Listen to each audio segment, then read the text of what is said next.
Question की। दूसरा question क्या है, क्वेश्चन नंबर 2 है, आपको Z इफेक्टिव वैल्यू निकालना है किसके लिए, ऑफ बोरॉन के लिए। ठीक है, आपको बोरॉन के लिए Z इफेक्टिव का वैल्यू कैलकुलेट करना है।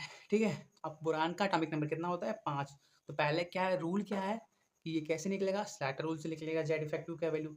तो पहले क्या होता है, हम इलेक्ट्रॉनिक कन्फिग्रेशन करते हैं। तो बोरान क्या है, atomic number 5, 1s2 2s2 2p1 2,3 2,3। ये सपोज करो न्यूक्लियस है, पहला शेल दूसरा शेल, पहले शेल में 2 इलेक्ट्रॉन, दूसरे शेल में 3 इलेक्ट्रॉन है। ठीक है,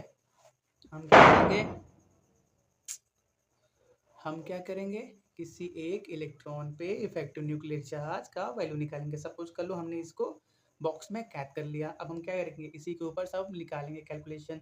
तो Z इफेक्टिव किसके बराबर होता है, Z माइनस सिग्मा के।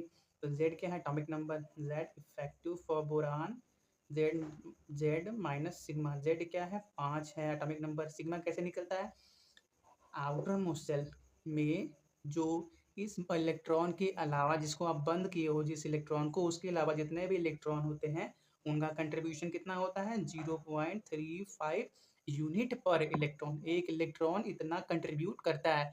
तो कितने हैं, 2 हैं, तो इंटू 2 कर दो। उसके बाद क्या होता है, n-1 में हम आते हैं। देखो यहाँ पे कितने सेल हैं, 1 2 2 सेल हैं, तो n का वैल्यू 2 हो गया है। ठीक है, और आपको दिख भी रहा है कि आउटर मोस्ट सेल के n का वैल्यू 2 है, तो n का वैल्यू 2 हो गया। तो जो n जो बाहर वाला सेल होगा उसका कंट्रीब्यूशन 0.35 होता है इस इलेक्ट्रॉन के अलावा।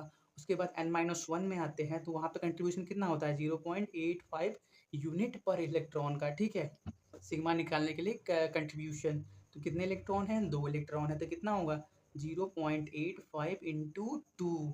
ठीक है, अब आप कैलकुलेट करिए, 5 माइनस 0.70 प्लस कितना होगा, 5 टू ज़ा 10, 7 1.7। ठीक है, तो एक सेकेंड कैलकुलेट करो, 5 माइनस 2.4 आपका आ जाएगा कितना, Z इफेक्टिव का वैल्यू 2.6। ठीक है, तो क्वेश्चन आपका क्या हो गया, सॉल्व हो गया। Z इफेक्टिव बोरान का कैसे कितना निकला, 2.6। कैसे निकला, हम फॉर्मूला जानते ही हैं, Z माइनस सिग्मा से निकला। Z एटॉमिक नंबर है 5 माइनस, इस पे हम निकाले हैं सब, इस पे और न्यूक्लियस के बीच इफेक्टिव न्यूक्लियर चार्ज हम निकाले हैं।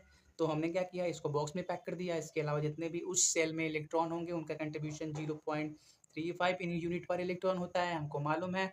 देखिए, अगर ये क्वेश्चन आपको समझ में आ रहा है तो बढ़िया, अगर नहीं समझ में आ रहा है तो आप इफेक्टिव न्यूक्लियर चार्ज के लेक्चर में जाइए और 20 मिनट से जाके स्लैटर रूल कैसे कैलकुलेट किया जाता है आप देख लीजिए। ठीक है, वहाँ पे आप देख लेंगे तो आपका क्लियर हो जाएगा। ठीक, बात करेंगे